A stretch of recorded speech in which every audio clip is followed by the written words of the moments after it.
وعلى أعدائهم أعداء الله من يوم عداوتهم إلى يوم لقاء الله. أما بعد فقد فقال حسين بن علي عليه الصلاة والسلام: من كان فينا باذلا مهجته فليرحل معنا. صلوات پڑھیں محمد و آل محمد و دعا ہے کہ خداوند متعال آپ تمام عزاداروں کا مقام عزاداری پر چل کر آنا اپنی بارگاہ میں قبول فرمائے. اللہ تعالیٰ آپ سب کو اس کا اجر عظیم عطا فرمائے. جہاں جہاں بھی فرش عذاب بچھایا گیا ہے خداوند متعال عزاداروں اور عزاداری کی حفاظت فرمائے. دشمنان عزاداری، دشمنان تشیع، دشمنان اسلام، دشمنان پاکستان کو خداوند متعال نیست و نابود فرمائے. ولی برحق امام زمانہ اجل اللہ فرد و شریف کا جل ظہور فرمائے.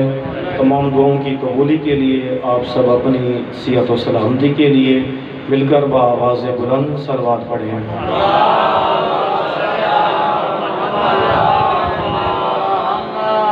ایام محرم، ایام سوگ، ایام عزا، ایام شہادت جناب سید الشہداء کی مناسبت سے میں آپ سب کی خدمت میں تعزیت عرض کرتا ہوں اور دعا گو ہوں کہ اللہ تعالی ہمیں مقصد کربلا سمجھنے کی توفیق عطا فرمائے. 1400 سال پہلے سید الشہداء نے مدینہ ترک کیا، مدینہ چھوڑا اور قیام کا باقاعدہ اعلان کیا. ابھی آپ ذاکر صاحب کی زبانی سن رہے تھے تفصیلی کہ جب ولید نے سید الشہداء کو دربار میں بلایا اور یزید کی بیعت کے لیے، ولید نے بلایا یزید کی بیعت کے لیے اور امام نے بیعت سے انکار کیا اور ساتھ ہی کہا کہ فقط میں نہیں بلکہ قیامت تک مجھ جیسا یزید جیسے کی بیعت نہیں کر سکتا. یہ واضح اعلان امام نے کر دیا. 28 رجب کو امام علیہ السلام نے مدینہ چھوڑا. چند ہاشمی جوان تھے ساتھ اور باقی مخدرات عصمت پردہ ساتھ تھے اور اس کے علاوہ مدینہ میں سے کوئی بندہ بھی ساتھ نہیں تھا. مدینہ والے سارے رہ رہے تھے، دیکھ رہے تھے. حسین بن علی کی زندگی پوری ان کی آنکھوں کے سامنے تھی، بچپنا بھی، جوانی بھی اور ادھیڑ عمر کو جب پہنچے تب بھی، لیکن مدینہ میں سے ساتھ کوئی بھی نہیں آیا. چند ہاشمی جوانوں کو ساتھ لیا اور 28 رجب کو مدینہ چھوڑ دیا. 3 شعبان کو امام مکہ پہنچے. تقریباً یہ 5 دن کا سفر بنا امام کا، 5 سے 6 دن کا مدینہ سے لے کر مکہ پہنچنے تک. اور پھر مکہ کے اندر آ کر امام علیہ السلام نے 4 مہینے اور 5 دن قیام کیا باقاعدہ 8 ذی الحج تک. چونکہ 3 شعبان کو پہنچے ہیں، شعبان سے لے کر آگے 8 ذی الحج تک شعبان، اور اسی طریقے سے ماہ رمضان، شوال، ذیقعدہ اور ذی الحج. 8 ذی الحج تک امام علیہ السلام وہیں پہ رہے، مکہ کے اندر مقیم رہے. مختلف لوگوں سے ملتے رہے اور مختلف لوگ آ کر امام سے ملتے رہے. وفود کی شکل میں آتے رہے، گروہ کی شکل میں آتے رہے، سرکردہ افراد آتے رہے امام کے پاس. امام ظاہراً ہر کسی کو اپنا مد نظر و نقطہ نظر بیان کرتے رہے کہ میں نے مدینہ کیوں ترک کیا ہے، مدینہ کیوں چھوڑا ہے، کس لیے مدینہ کو چھوڑ کر آیا ہوں. امام نے چھپے ڈکا نہیں رکھا. یہ نہیں ہے کہ تقیہ کیا ہو اور یزید وقت سے ڈر کر بات نہ کر رہے ہوں، نہ، بلکہ کھل کر ہی پہلے دن سے ہی مدینہ سے جب نکلے اعلان کر کے گئے. جب مدینہ سے کوئی اٹھنے کے لیے تیار نہیں تھا، کوئی بات کرنے کے لیے تیار نہیں تھا، چونکہ ڈرتے تھے سارے. حکومت کی طرف سے اعلان تھا باقاعدہ، یزید نے باقاعدہ اعلان کروایا اور یہ پالیسی امیر شام کے دور میں ہی بنا دی گئی تھی. وہ پالیسی یہ تھی کہ کوئی بھی اگر خلیفہ وقت کے خلاف، حکومت کے خلاف، اس وقت کے خلیفہ کے خلاف اور حاکم کے خلاف اگر کوئی بندہ بغاوت کرتا ہے، نکلتا ہے، خروج کرتا ہے، قیام کرتا ہے اس کے خلاف، تو اس کا قتل کرنا واجب ہے. یہ باقاعدہ اعلان ہو چکا تھا اور 9000 خطیبوں نے ممبر پر کھڑے ہو کر یہ باقاعدہ اعلان سب کو سنا دیا. جمعوں کے خطبوں میں یہی بات ہو رہی تھی کہ اگر کوئی بندہ بھی اس خلیفہ کے خلاف قیام کرے گا، اٹھے گا، تو وہ باغی کہلائے گا اور اس کو قتل کر دیا جائے گا. اب ہر کوئی ڈرتا تھا، سہمے ہوئے تھے.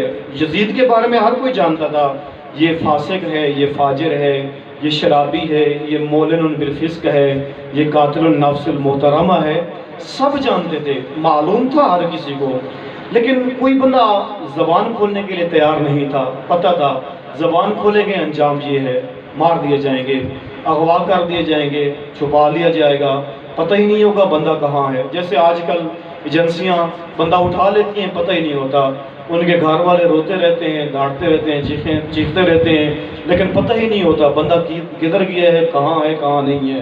اسی طریقے سے حکومت نے بنا دیا تھا ماحول، اگر کوئی بھی حکومت کے خلاف بات کرتا تھا اس کو بالکل غائب کر دیتے تھے، پتہ ہی نہیں ہوتا تھا بندہ گیا کہاں ہے، کل اسی علاقے میں موجود تھا، آج پتہ ہی نہیں ہے گیا کہاں ہے۔ کیوں؟ کیونکہ اس نے کسی جگہ بیٹھ کر حکومت کے خلاف بات کر دی ہے، طاغوت کے خلاف بات کی ہے، یزید کے خلاف بات کی ہے۔ اس وجہ سے یہ ڈر کا ماحول بنا ہوا تھا اور کوئی بندہ بھی زبان کھولنے کے لیے تیار نہیں تھا۔ یہ نہیں ہے کہ یزید کا کردار کسی کے سامنے نہیں تھا، نہ، ہر کوئی جانتا ہے کہ یہ فاسد ہے، یہ مفسد ہے، یہ ظالم ہے، ستمگر ہے، لیکن نہیں بولتے، نہیں زبان کھولتے۔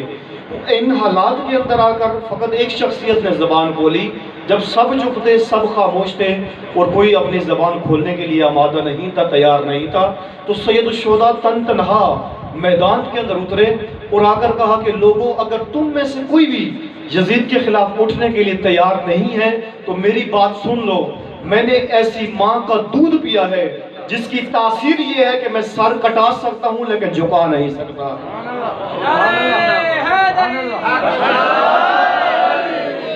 میں خاموش نہیں بیٹھ سکتا۔ آپ ڈرے ہوئے ہیں، آپ سہمے ہوئے ہیں، یہ نعرہ حیدری آپ لگاتے ہیں، لیکن جس طرح لگانا چاہیے یہ نہ دیکھیں کہ آپ کم ہیں۔ وہ ایک شاعر نے بڑا خوبصورت کہا ہے، جس دل میں شاخ الفت حیدر کھلی نہیں، جس دل میں شاخ الفت حیدر کھلی نہیں، اس دل کو کہیں سکون کی دولت ملی نہیں، ہمیں تو زندگی سے درس بھی یہی ملا ہے، جس زندگی میں اس زندگی پہ لعنت جس زندگی میں علی نہیں۔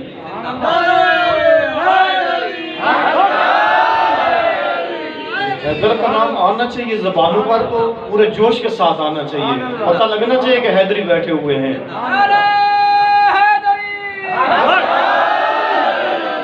سید الشہداء تنہا کوئی بھی نہیں ہے، سب ڈرے ہوئے ہیں، سہمے ہوئے ہیں، گھبرائے ہوئے ہیں، ظالم کے خلاف کیسے بولیں، طاغوت کے خلاف کیسے بولیں، اس ستمگر حاکم کے خلاف کیسے بولیں جو دن دہاڑے اغوا کر لیتا ہے، بندہ لاپتہ کر دیتا ہے یا مروا دیتا ہے، پتہ ہی نہیں ہوتا، کوئی نہیں اٹھا۔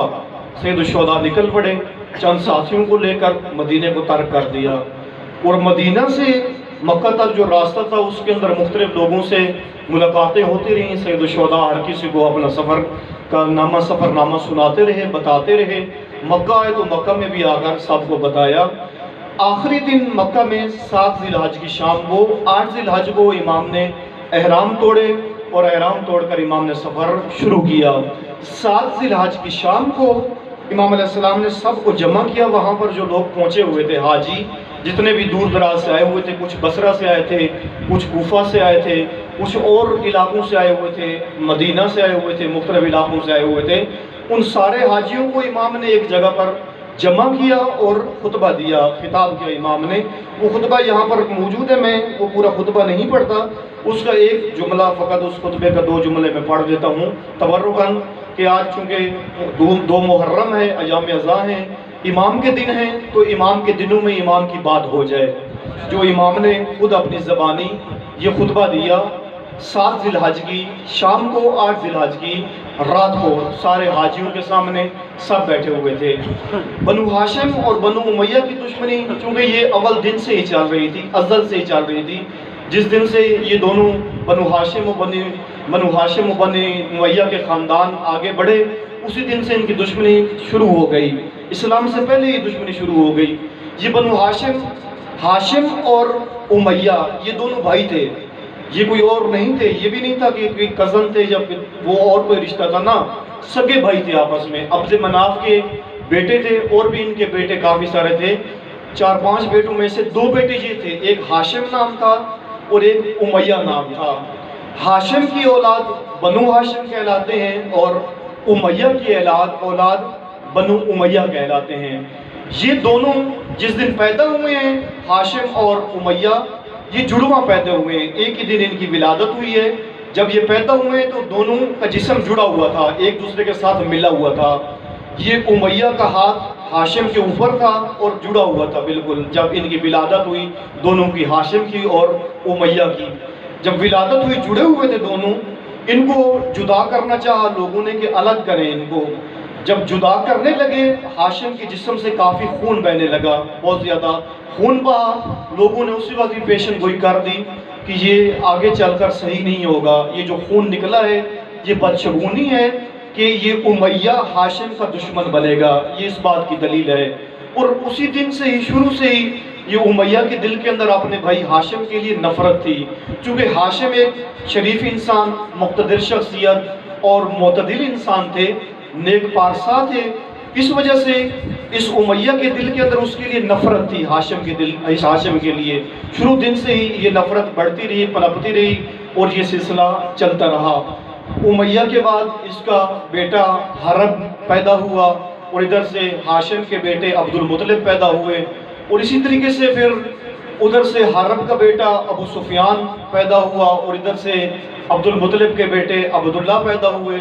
اسی طریقے سے ابو سفیان کا بیٹا امیر شام معاویہ پیدا ہوا اور عبداللہ کے بیٹے جناب حضرت محمد مصطفیٰ صلی اللہ علیہ وآلہ وسلم پیدا ہوئے۔ یہ دشمنی چلتی آ رہی تھی اور رسول اللہ کے دور میں آ کر یہ زیادہ بڑھ گئی، کیونکہ رسول اللہ باقاعدہ رسول بن کر رہے اور آ کر تبلیغ کرنا شروع کی، لوگوں کو حق کی دعوت دی، اور ان کے من گڑت بنائے ہوئے بت، خود ساختہ جو انہوں نے نظام بنائے ہوئے تھے، ان سارے نظاموں سے لا تعلق کیا لوگوں کو کہ یہ جو انہوں نے خود ساختہ نظام بنائے ہیں یہ تمہیں نجات نہیں دیں گے، بلکہ نجات ہے تو فقط اللہ کے نظام کے اندر ہے، خدا کے بنائے ہوئے نظام کے اندر ہے، اللہ نے جو نظام بنایا اس کے اندر نجات ہے۔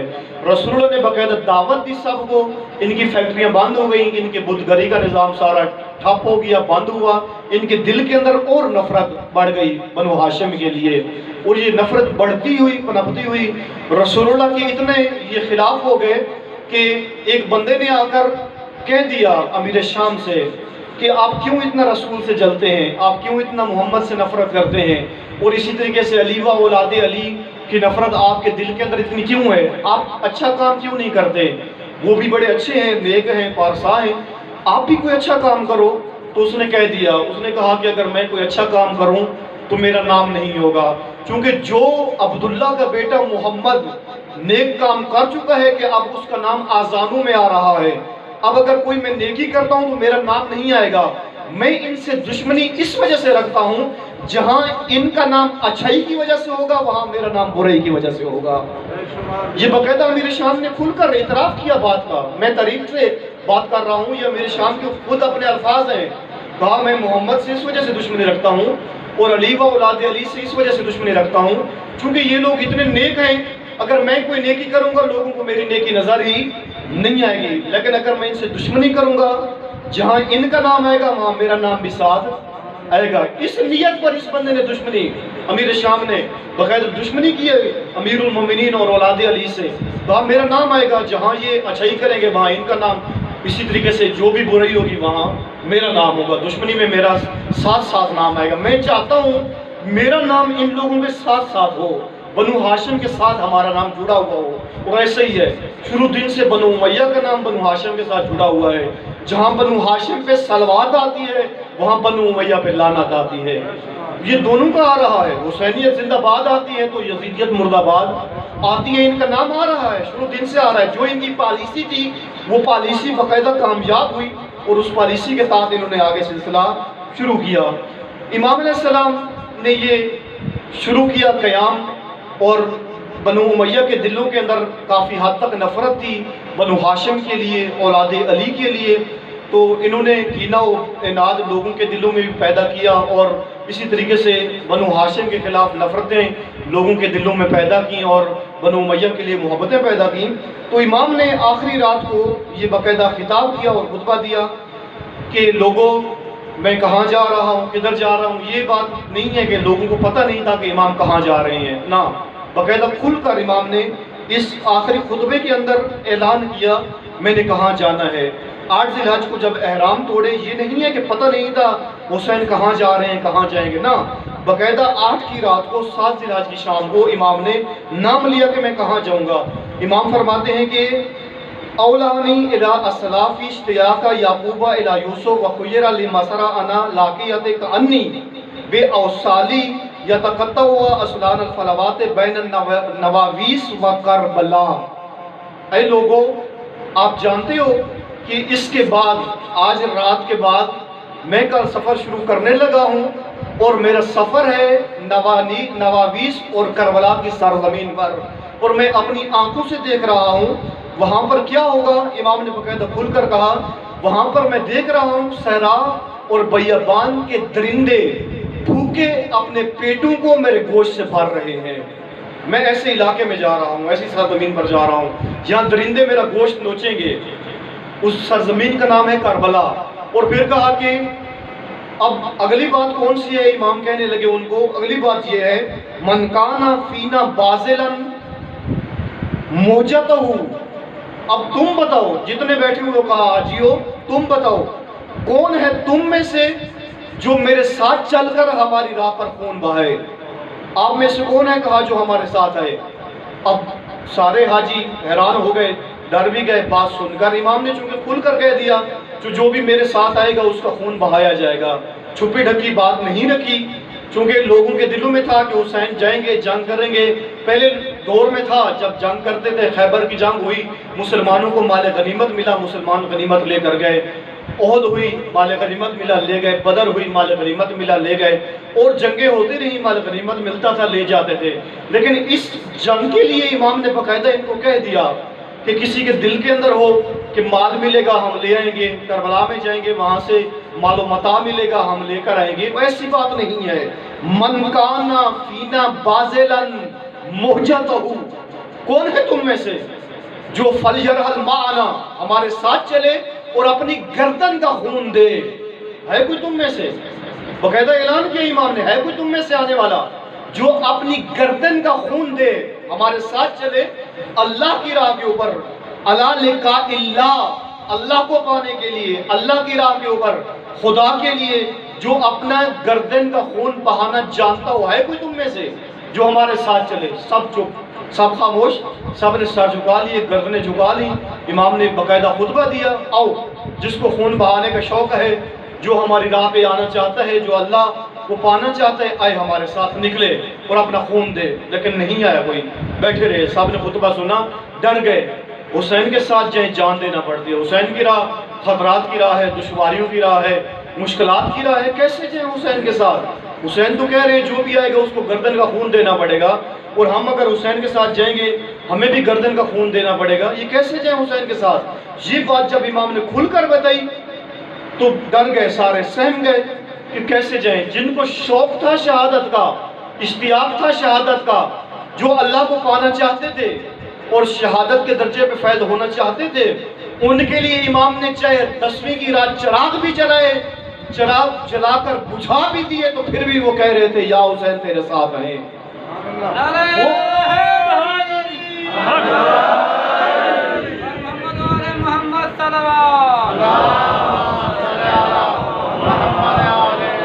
وہ کہتے چونکہ شہادت کے راز سے آگاہ تھے۔ آج پہلی مجلس میں زیادہ لمبی نہیں پڑھوں گا، چونکہ آج پہلا دن تھا، مجلس لیٹ شروع ہوئی ہے تاخیر سے، تو انشاءاللہ آئندہ مجلس وقتاً شروع ہوگی تو اپنا وقت ہی پڑھیں گے۔ اب آگے نماز کا ٹائم بھی ہو جائے گا، پھر مشکل ہوگی۔ میں موضوع سمیٹتا ہوں آگے بڑھ کر کہ سید الشہداء نے باقاعدہ کہا حسین کے ساتھ آؤ گے تو کچھ بھی ملے گا نہیں تمہیں، حسین سے کچھ نہیں ملنے والا آپ کو، حسین کی راہ پہ آپ کو کچھ بھی نہیں ملنے والا۔ ہاں ایک چیز کا ضامن ہوں میں، وہ یہ ہے کہ جنت کا سردار ہوں تو پہلے آپ کو بھیجوں گا، پھر میں خود جنت کے در پہ آؤں گا۔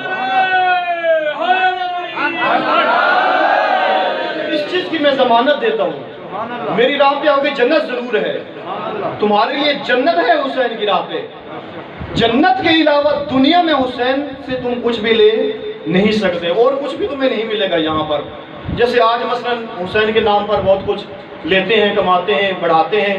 دیکھیں آج ہم دنیا کے اندر نگاہ کریں، مثلا ایران کی طرف نگاہ کریں، ہم انقلاب اسلامی کی طرف، امام خمینی کی طرف، تو امام خمینی نے اپنے واضح خطبے کے اندر ارشاد فرمایا کہ یہ جو ہمارے پاس سب کچھ ہے، مہارچ دارم السید الشہداء دارم، پاکستانیوں کی طرف ہم نگاہ کریں کہ کربلا سے کیا پاکستانی لے رہے ہیں اور کیا لیا ہے کربلا سے، اور کربلا کا ذکر کر کے، کربلا کا نام لے کر، اور کربلا کی سلاری کر کے، کربلا کے قافلے لے جا کر انہوں نے کربلا کے نام پر کیا کچھ لیا اور کیا کچھ بنایا۔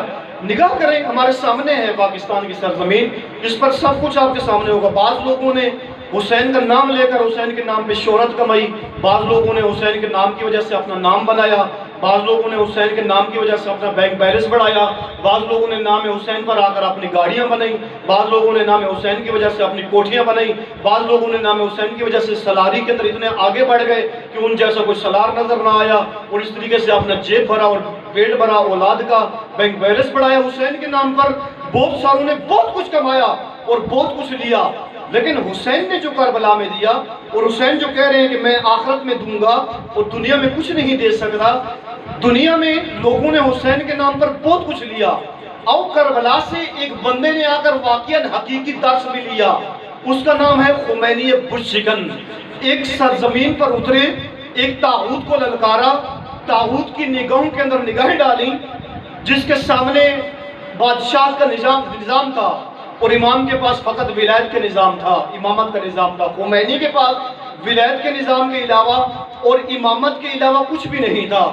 اس امامت کو خمینی نے کہاں سے لیا اور اس ولایت کو خمینی نے کہاں سے لیا؟ جب پوچھا گیا، اے خمینی، آپ کے پاس تو فوج نہیں تھی، آپ کے پاس تو لشکر نہیں تھا، آپ کے پاس کچھ بھی نہیں تھا، یہ انقلاب کیسے رونما ہوا؟ یہ ولایت کا نظام کیسے قائم ہوا؟ یہ امامت کا نظام کیسے قائم ہوا؟ امام خمینی نے ایک ہی جملہ زبان سے کہا، ما ہرچ دارم السید الشہداء دارم۔ اگر آج ہمارے پاس نظام امامت ہے تو کربلا کے بدلے میں آئے، ہم نے حسین سے لیا، ہم نے حسینیت حسین سے لی، ہم نے ولایت حسین سے سیکھی، ہم نے امامت کربلا سے سیکھی۔ امامت ملتی ہی کربلا میں ہے۔ امامت ادھر ادھر کیوں جاتے ہو؟ امامت کا درس اور کہاں سے لوگے؟ امامت کا سب سے بڑا درس کربلا سے ملتا ہے، ولایت کا سب سے بڑا درس کربلا سے ملتا ہے۔ وہ امام بھی بابانگ دول کہہ رہے تھے، اور اس وجہ سے سید الشہداء بھی یہی فرما رہے تھے کہ میں غیرت مند ہوں، غیرت مندی کا امام ہوں اور غیرت مندوں کا امام ہوں۔ حسین سے لینی ہے تو آ کر غیرت لو، حسین سے لینی ہے تو آ کر شہامت لو، شجاعت لو۔ اس لیے سید الشہداء نے ان لوگوں کو کہا، من کان فینا بازلا محجتہ۔ اب بتاؤ کون ہے تم میں سے جو گردن کا خون دینا جانتا ہے حسین کی راہ پر؟ ہے تم میں سے کوئی؟ سب چپ خاموش بیٹھے رہے۔ مثلا آج دیکھیں 2 محرم ہے، دوپہر کا وقت ہے اور خاص گرمی کا وقت ہے۔ محرم کے علاوہ اس وقت لوگ گھروں سے بھی باہر نہیں نکل رہے تھے۔ پچھلے دنوں میں محرم کے علاوہ جو گرمیاں تھیں اور آج بھی ویسی گرمی پڑ رہی ہے، کوئی دوپہر کے بعد گھر سے نکلنا بھی گوارا نہیں کر رہا تھا۔ لیکن یہ قتل حسین و خون حسین کی حرارت و گرمی اتنی دل میں ہے کہ باہر کی گرمی اثر ہی نہیں کرتی۔ یہ وہ گرمی اٹھا کر آپ کو لے آئی ہے، یہ وہ حرارت لے آئی ہے، یہ وہ غیرت مند امام کا غیرت مندی کا درس اٹھا کر لے آیا ہے کہ گھر میں بیٹھنا بزدلی ہے، امام برگاہ میں آنا حسین کے ساتھ وعدہ کرنا یہ شجاعت و مندی کا درس ہے، غیرت مندی کا درس ہے۔ اس لیے آپ سب آ گئے ہیں حسین کی بات سننے کے لیے، حسین کا کلام سننے کے لیے آپ حاضر ہو گئے ہیں۔ بزرگ بھی بیٹھے ہوئے ہیں اور جوان بھی بیٹھے ہوئے ہیں، عزیز بھی بیٹھے ہوئے ہیں، سب بیٹھے ہوئے ہیں۔ چونکہ اس درس کے اندر کوئی شرط نہیں ہے، باقی درسوں میں شرط ہوتی ہے۔ مولانا کہتا ہے میرے درس میں اس طریقے کے لوگ ہونے چاہیے، سکول والے باقاعدہ سکول پر لکھتے ہیں ہمارے پاس کم از کم 10 سال کا بچہ ہے، اور اسی طریقے سے کالج والے لکھتے ہیں کہ ہمارے پاس کالج میں 10ویں پاس ہو، 10ویں پاس کے علاوہ کوئی بندہ نہیں آنا چاہیے۔ بعض میرٹ بناتے ہیں، میڈیکل کالج کا میرٹ ہے 90% اگر نمبر ہوں تو میڈیکل کالج میں آپ کو داخلہ ملے گا، اگر 90% نمبر نہیں ہوں گے تو آپ کو داخلہ نہیں ملے گا۔ بعض درسوں کے اسی طریقے کے اپنے بنائے ہوئے ہیں انہوں نے قوانین، شرائط، کہ اس شرط پر اگر بچہ پورا اترتا ہے وہ بچہ داخلہ لے سکتا ہے۔ لیکن یہ وحید حسین کا سکول ہے جس کے اندر کوئی شرط نہیں، کہا پہلے دن کے بچے سے لے کر 100 سال کا بوڑھا بھی شرکت کر سکتا ہے۔ اس درس میں ہر کوئی آ سکتا ہے، اس درس میں کسی کے لیے شرط نہیں ہے۔ ماں کو حکم دیا گیا ہے اگر بچہ پیدا ہوا ہے 1 دن کا بھی ہے تو اٹھا کر حسین کے درس میں لے کر آ، اسے حسین کے درس میں ضرور شرکت کروا، گھر میں سلا کر نہ آنا۔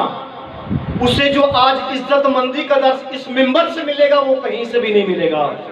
اگر پہلی درسگاہ ماں کی گود ہے تو دوسری درسگاہ منبر حسین ہے۔ یہ ماں کے لیے حکم ہے، لے کر آؤ اپنی اولاد کو۔ غیرت مندی کا امام غیرت مندی کا درس دیتا ہے، اس لیے آپ سب 2 محرم میں گرمی کے بعد اٹھ کر آ گئے ہیں، لیکن اس گرمی میں امام کے ساتھ اٹھنے کے لیے کوئی تیار نہیں تھا۔ امام نے کہا کون ہے جو گردن کا خون دینا جانتا ہے؟ کوئی نہیں آیا، نہیں آیا، کوئی بھی نہیں اٹھا، رونے لگ گئے امام کی بات سن کر۔ جب امام نے کہا کہ وہ کربلا کے اندر وہاں پر درندے، وہاں کے وحشی میرے بدن کا گوشت نوچیں گے، امام کی بات سن کر رونے لگ گئے۔ خلیفہ دوم کے بیٹے عبداللہ ابن عمر یہ باقاعدہ امام کے پاس سامنے آ کر بیٹھ گئے، رونے لگ گئے۔ مولا یہ کیسی باتیں کر رہے ہیں آپ مرنے کی طرف جا رہے ہیں؟ وہ آپ ہمارے پاس اتنی نورانی شخصیت، پاکیزہ شخصیت، متبرک شخصیت، مبارک شخصیت، آپ کے اقتباس سے ہم سارا کچھ لے رہے ہیں، آپ اگر چلے جائیں گے ہم کس کی زیارت کریں گے؟ مولا میں آپ سے محبت کرتا ہوں، میرے دل میں آپ کے لیے محبت ہے۔ یہ خلیفہ دوم عبداللہ ابن عمر کی باقاعدہ اسی طریقے کی باتیں ہیں، باقاعدہ کھل کر کی، کہا کہ میں آپ سے محبت کرتا ہوں، میرا دل رو رہا ہے، میرے دل آج خون کے آنسو رو رہا ہے جب سے میں نے آپ کی بات سنی ہے۔ مولا آپ نہ جائیں، آپ اس طرح کریں، آپ ابھی چلے جائیں یہاں مکہ چھوڑ کر بشار، تھوڑا دور جا کر آگے پہاڑی راستہ آتا ہے، ان پہاڑوں کے اندر کچھ غاریں ہیں، ان غاروں میں چھپ جاؤ، جب یزید مرے گا یزید کے بعد آپ بے شک نکل آنا۔ امام نے اس کی بات سنی، یہ مشورہ چھپنے کا دے رہا ہے، یہ غاروں میں چھپنے کا، حسین کو غاروں میں چھپنے کا مشورہ دے رہا ہے، اور کہتا ہے کہ جب یزید مرے تو آئے مولا نکل آنا۔ اس وقت عزت دار امام نے عزت مندانہ سر اٹھایا اور کہا اے عبداللہ تو نے مجھے پہچانا نہیں ہے، اگر پہچانا ہوتا تو ایسی بات نہ کرتا، اگر تو میری عظمت جانتا اور میری شخصیت سے آگاہ ہوتا تو ہرگز یہ بات نہ کرتا، ایسے جملے تو زبان پر نہ لاتا۔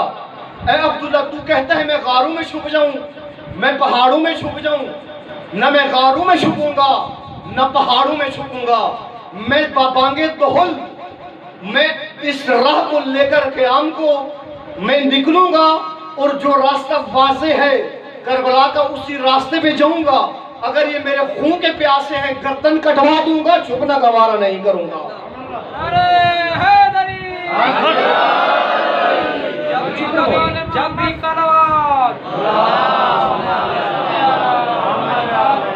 جب بھی کبھی ضمیر کے سودے کی بات ہو تو ڈٹ جاؤ حسین کے انکار کی طرح۔ ماشاءاللہ، نعرہ حیدری، حسین کے انکار کی طرح، جیسے حسین نے انکار کیا ہے، جب بھی واقعاً ضمیر کا سودا ہو رہا ہو وہاں ڈٹ جاؤ، چونکہ بے ضمیروں کے اندر ضمیر ڈالنے والے کو حسین کہتے ہیں۔ مرے ہوئے بے ضمیر لوگ، مردہ دل، مردہ امت، ساکت امت، خاموش امت، ملت مردہ، اس کے اندر روح ڈالنے والی شخصیت کا نام حسین ہے۔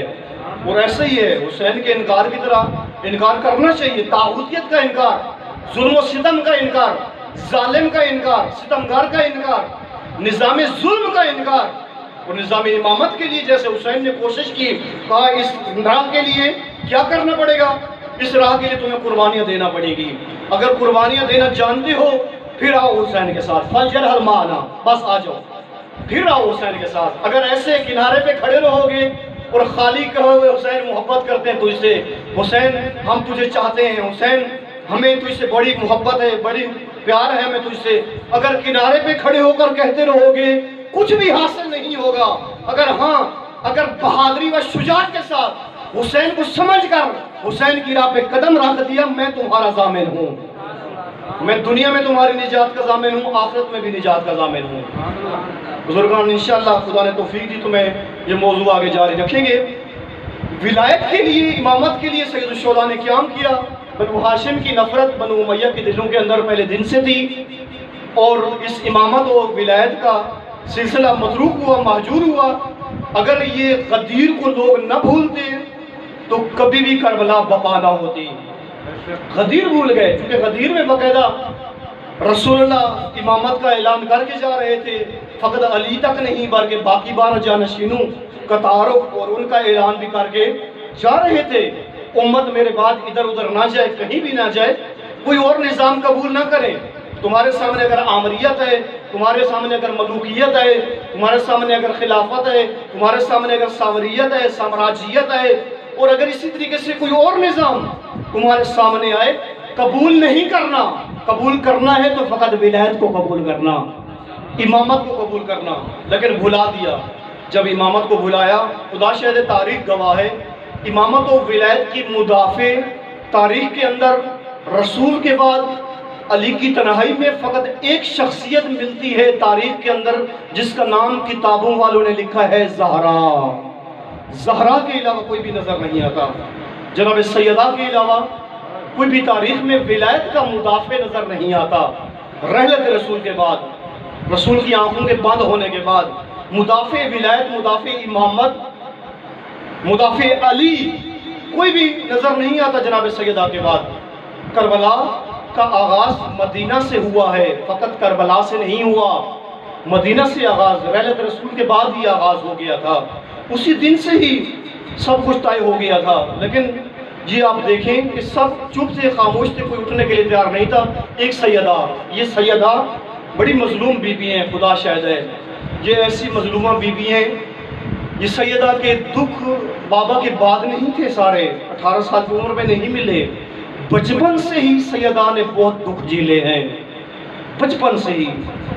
4 سال کی عمر تھی، دروازے پہ کھڑی رہتی تھیں کہ ابھی میرے بابا آئیں گے، لوگوں کو تبلیغ کرنے گئے ہیں، جب آئیں گے تو مجھے بابا کے زخم صاف کرنا پڑیں گے۔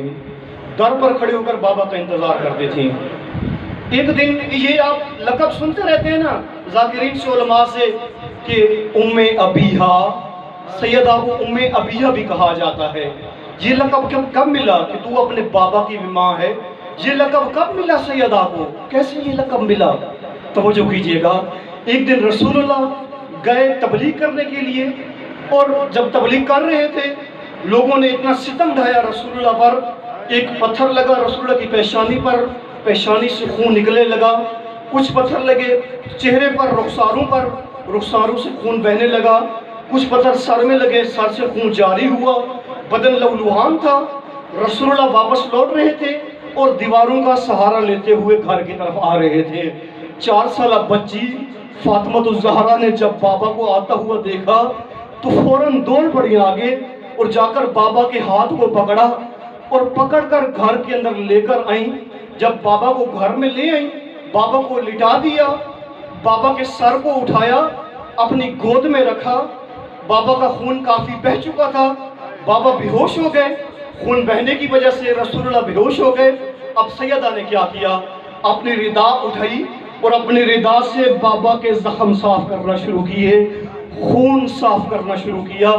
کوشش کر رہی تھی کہ روئے نہ، بی بی کو پتہ ہے اگر میں روں گی تو بابا کا دل دکھے گا، پہلے بابا زخمی ہیں، جب مجھے روتا ہوا دیکھیں گے بابا کے دل پہ کیا گزرے گی، اس لیے کوشش کر رہی تھی کہ روئے نہ، بڑی قابو کرنے کی کوشش کی، بہت کوشش کی کہ قابو کریں، لیکن سسکیاں لینے لگی۔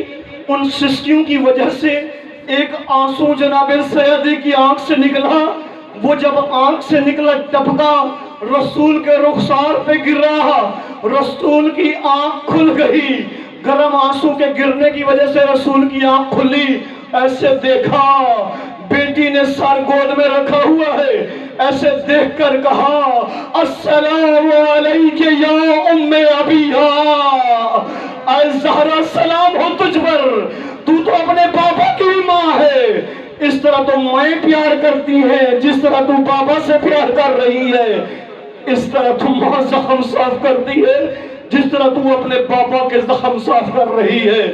عجب سمل عجب کے رائٹر نے لکھا ہے، کہتا ہے میں حیران ہوں، ایک دن اسی مدینہ کے اندر ندا دی جا رہی تھی، لوگوں